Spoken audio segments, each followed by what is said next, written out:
शादी और तलाक आजकल आम बात हो गए हैं। दोस्तों, भारत देश में कहा जाता है कि जिस इंसान की एक बार शादी होती है वह इंसान 7 जन्मों तक एक धागे में बंध जाता है। लेकिन यह मान्यता केवल भारत में है, अन्य देशों में ऐसा नहीं है। अन्य देश में कब शादी करते हैं लोग और कब तलाक दे देते हैं कुछ पता ही नहीं चलता है। आज मैं जो आपको सच्ची घटना सुनाने वाला हूं यह तलाक पर ही आधारित है। संयम, सहनशीलता, त्याग, आत्मविश्वास, आपसी प्यार ही पारिवारिक जीवन का मुख्य आधार होता है। जिस परिवार में सब चीजें नहीं पाई जाती हैं वह परिवार एक दिन टूट जाता है, बिखर जाता है। कुछ लोगों को यह बातें तब समझ में आती हैं जब उनका तलाक हो जाता है, और तलाक होने के बाद जब उनकी जिंदगी में उससे अधिक मुसीबत आती हैं तब उन्हें अपने कर्मों पर पछतावा होता है। और कुछ लोग तो तलाक होने के बाद पुनः मिल जाते हैं और फिर से शादी कर लेते हैं। आज की जो मैं सच्ची घटना आपको बताने वाला हूँ कुछ ऐसा ही है जिसको सुनने के बाद दोस्तों आप बहुत ही भावुक हो जाएंगे, आप बहुत ही इमोशनल हो जाएंगे। हो सके आपके भी जीवन में ऐसा हुआ हो या होने वाला हो तो कहानी सुनकर आप सतर्क और जागरूक हो सकते हैं। तो चलिए जानते हैं पूरी कहानी की सच्चाई क्या है। नमस्कार दोस्तों, मेरा नाम संतोष, आप देख रहे हैं एक सच्ची घटना। दोस्तों, आज की जो सच्ची घटना है वह घटना फर्रुखाबाद की है। राहुल नाम का एक लड़का होता है जिसकी शादी शालिनी नाम की लड़की से हो जाती है। शादी होने के बाद दोनों की जिंदगी बहुत अच्छे से कट रही थी। शालिनी भी पढ़ी लिखी थी, होशियार थी, सुंदर थी, सब गुड था उसके अंदर में। पूरी जिंदगी उन लोग की अच्छे से कट रही थी। लेकिन शालिनी की एक सबसे बड़ी यह कमी थी कि वो बात बात में गुस्सा हो जाती थी। गुस्सा होने के साथ साथ वह किसी को भी कुछ भी बोल देती थी। दोस्तों, राहुल अपनी पत्नी शालिनी को बार बार समझाता था कि गुस्सा मत करो, घर का जो काम है तुम्ही को करना है। आने वाले टाइम में हम लोग के बच्चा पैदा हो जाएंगे और हम लोग एक जिम्मेदार व्यक्ति बन जाएंगे, इसलिए तुम जरा सी बातों पे गुस्सा मत करो।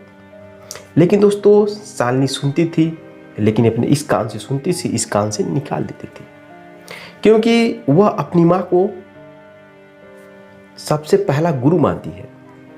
उसकी माँ की उसके घर में एंट्री हो गई थी। एंट्री बोले तो जब उस लड़की की शादी होती है, जब वो अपने घर आ जाती है राहुल के घर, तो कोई भी काम वो करती है तो हर एक काम दोस्तों अपनी माँ से पूछ कर करती है, अपनी माँ को फ़ोन करती है। छोटी से छोटी बात होता है तभी भी फ़ोन तुरंत लगा देती है अपनी माँ के पास, और उसकी माँ जैसा कहती थी वैसे ही वह शालिनी करती थी। दोस्तों, जिस लड़की की शादी हो जाती है अगर वह घर चली जाए अपने, तो अगर वहाँ के कार्यक्रम में, वहाँ के कोई भी काम में अगर जो भी सुझाव और एडवाइस अगर उस लड़की की माँ देने लगे, बहन देने लगे, तो वह घर निश्चित ही कुछ दिन के बाद, कुछ साल के बाद बर्बाद हो जाता है। दोस्तों, शालिनी अपने घर का काम भी नहीं करती थी। अपनी सास, ससुर और जो राहुल की बहन, ननद, उसका भी इज्जत नहीं करती थी। राहुल जब भी समझाता था तभी भी वह उस बात को नहीं समझती थी, तानाशाही की तरह रहती थी।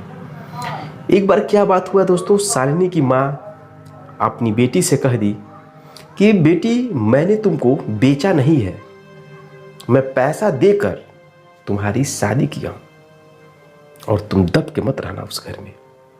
कोई भी प्रॉब्लम होगा, कोई भी समस्या होगा, तुम मुझे तुरंत फ़ोन करना। दोस्तों, उस माँ ने ही अपनी लड़की की ज़िंदगी बर्बाद करने पर उतारू हो गई थी। उस माँ को नहीं लग रहा था कि मेरी बेटी की ज़िंदगी बर्बाद होने वाली है। दोस्तों, वह शालिनी अपनी माँ की हर एक बात मानती थी और दिन में कम से कम 4 बार, 5 बार, 6 बार फ़ोन करती थी। कोई भी छोटी सी बात होती थी तो तुरंत अपनी माँ को फ़ोन करके बताती थी। उसकी माँ जैसा कहती थी, जैसा बोलती थी, वैसे ही वो लड़की करती थी। दोस्तों, आजकल मैक्सिमम लोगों के घर में इस तरह माहौल चल रहा है। दोस्तों, एक दिन ऐसा आता है कि पति पत्नी यानी राहुल और शालिनी के बीच में बहुत कुछ तनाव मुटाव हो जाते हैं, झगड़े टंटे हो जाते हैं। उसके बाद शालिनी की माँ कहती है, बेटी तुम हमारे घर पे आ जाओ, अपने मायके आ जाओ।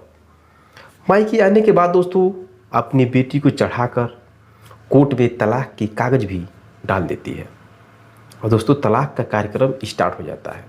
राहुल परेशान हो जाता है। राहुल तलाक नहीं लेना चाहता था, न देना चाहता था, लेकिन दोस्तों शालिनी की माँ कोर्ट में तलाक के कागज़ डाल देती है और तारीख पे तारीख आने लगता है और शालिनी अपने मायके में रहने लगती है। दोस्तों इस तरह से राहुल परेशान हो जाता है और साल 2022 में कोर्ट का फैसला आता है कि राहुल को 5 लाख रुपए देना है शालिनी को और जो भी दहेज का सामान है वो सारा सामान भी वापस करना है। कोर्ट के इस फैसले से राहुल पिघल जाता है, टूट जाता है। दोस्तों उसके घर पे कुछ पैसा बचता ही नहीं है।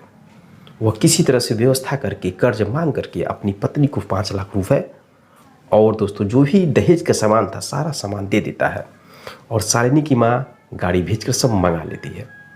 मंगाने के बाद दोस्तों 1 साल के बाद शालिनी की माँ मर जाती है।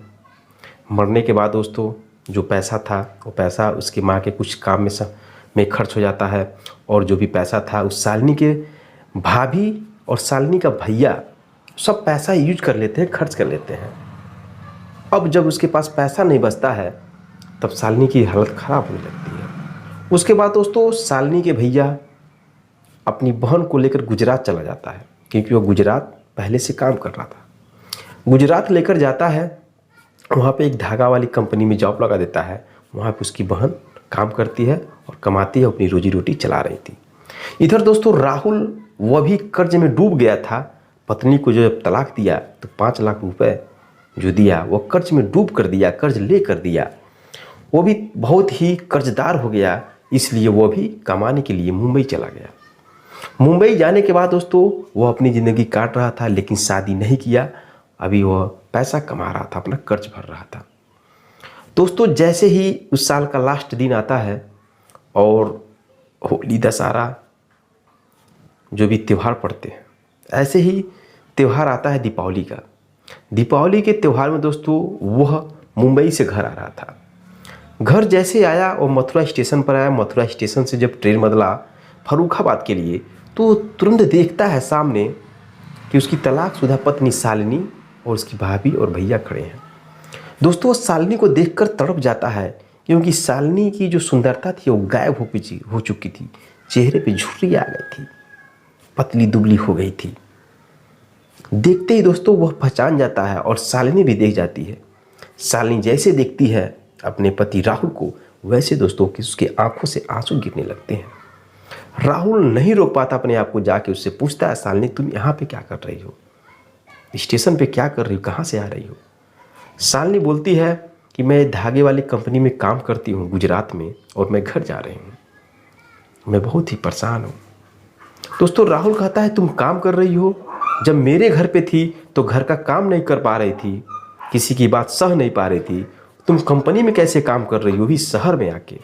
वहाँ भी कंपनी के मैनेजर, कंपनी के मालिक जो भी सीनियर रहेंगे वो भी डांटते होंगे, बोलते होंगे, तब तुम वहाँ पे अपनी गुस्सा नहीं दिखाती थी। दोस्तों राहुल जैसे शब्द बोलता है वो बिलक बिलक कर रोने लगती है, उसकी पैरों को पकड़ लेती है, कहती है कि आप मुझे माफ़ कर दीजिए। तब तक दोस्तों उसकी भाभी तुरंत आती है और उसको पकड़ लेती है, शालिनी को कहती है कि ये यही लड़का है अनपढ़ गंवार जिसे तलाक हुआ था, फिर तुम मुझसे बात कर रही हो। दोस्तों तुरंत शालिनी खड़ी हो जाती है और बोलती है भाभी आपने और मेरी माँ ने बहुत गलत किया हमारे साथ, आप लोगों ने ही मिल करके मेरे घर को तोड़ा है और तलाक देने के लिए मजबूर कर दिया, अब मैं आपकी बात नहीं मानूंगी। दोस्तों वह रिक्वेस्ट करती है अपने पति राहुल से और कहती है कि आप मुझे माफ़ कर दीजिए, मैं आपको पैर पकड़ रही हूँ और मुझे एक बार अपनी ज़िंदगी में फिर मौका दीजिए और मैं अभी तक शादी नहीं की हूँ। दोस्तों राहुल भी नहीं शादी किया था। यह बात सुन करके राहुल का अंदर जो आत्मा वो पिघल जाता है और वो अपनी पत्नी को फिर से लेकर अपने घर आता है और घर आने के बाद दोस्तों अपनी ज़िंदगी अच्छे से लोग जीने लगते हैं। तो दोस्तों यह रही कहानी। तलाक लेना बुरी बात नहीं है, लेकिन तलाक कब लिया जा रहा है, किस बात पे लिया जा रहा है, आपने कितने ज़िंदगी में सहे हैं, हर एक छोटी छोटी बात पर लड़ाई झगड़ा करके अगर आप तलाक लेंगे तो ज़िंदगी बर्बाद हो जाती है। अगर आप में बिल्कुल नहीं चल रहा है तो तलाक लीजिए, लेकिन सोच समझ कर तलाक लीजिए। तलाक लेने के बाद यह ज़रूरी नहीं है कि आपकी ज़िंदगी बहुत अच्छे से कटेगी।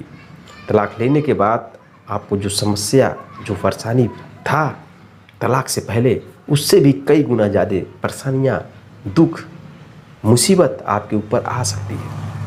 इसलिए दोस्तों कहा जाता है कि संयम, सहनशीलता, त्याग, आपसी विश्वास, आपसी प्यार ही जीवन का मुख्य आधार होता है। जिस घर में ये सब चीज़ें नहीं पाई जाती हैं वह परिवार एक दिन टूट जाता है, बिखर जाता है, बर्बाद हो जाता है। तो मेरे दोस्तों आजकल ऐसा बहुत कुछ घर में देखने के लिए मिलता है, और घर वही चलता है जिस घर में हर एक सदस्य के अंदर त्याग, सहनशीलता, विश्वास सारी कुछ मौजूद होता है, तभी परिवार चल पाता है। दोस्तों शादी होने के बाद मैं उन सभी माँ को कहना चाहता हूँ, प्लीज़ अपनी बेटी की शादी करने के बाद आप अपनी बेटी का कोई भी बात उसके ससुराल से मत पूछें, न उसमें इन्वॉल्व होखें, क्योंकि माँ बेटी का सबसे करीबी रिश्ता माना जाता है शादी से पहले का। और शादी के बाद अगर वह रिश्ता करीब आप मानेंगी और लड़की का हर एक बात पे आप सलाह देंगी तो फिर वह घर टूट जाता है, वह घर बर्बाद हो जाता है। तो कृपया मैं उन सभी माँओं को प्रणाम करता हूँ। माँ की दर्जा इस समाज में बहुत ही उच्च श्रेणी पर रखा गया है, लेकिन आप लोग ऐसा मत करिए। अपनी बेटी की शादी करने के बाद उनको किसी भी तरह का गलत एडवाइस मत दें। उनके घर जो भी होगा उनको सहने दीजिएगा, और उनको अंदर अंदर एक सहनशीलता, जागरूकता बनाइए कि सहे बातों को, और तलाक की बात कभी मत करें। जब बहुत ओवर हो जाता है तब किया करें, वरना आप लोग ऐसा मत करें। आपसे हाथ जोड़ के रिक्वेस्ट है, क्योंकि परिवार टूटने में टाइम नहीं लगता है, लेकिन परिवार बनाने में, जोड़ने में बहुत ही मुसीबत होती है। एक लड़की का एक लड़के से शादी करने के लिए कितनी मुसीबत आती है खोजने में। कभी लड़की नहीं पसंद, कभी लड़का नहीं पसंद, पसंद होने के बाद दान दहेज, शादी विवाह, कितनी समस्या आती हैं। और उतनी समस्या होने के बाद, इतने खर्चे होने के बाद शादी हो जाती है, और शादी होने के बाद जरा सी बातों में आप लोग आकर के तलाक ले लेते हैं। तो ये बहुत ही गलत बात है। तो दोस्तों कहानी बहुत लंबी होती जा रही है, और मेरा ये कहानी सुनाने का मतलब बस सिर्फ आपको जागरूक और सतर्क करना और समाज को एक सीख देने के लिए मैं कहानियाँ सुनाता हूँ। और जो भी व्यक्ति मेरी कहानी सुन रहा है वह कमेंट बॉक्स में कमेंट जरूर करिए आप किस राज्य का हैं, ठीक है। और मिलते हैं दोस्तों नेक्स्ट कहानी में, नेक्स्ट वीडियो के साथ। तब तक के लिए जय हिंद, जय भारत।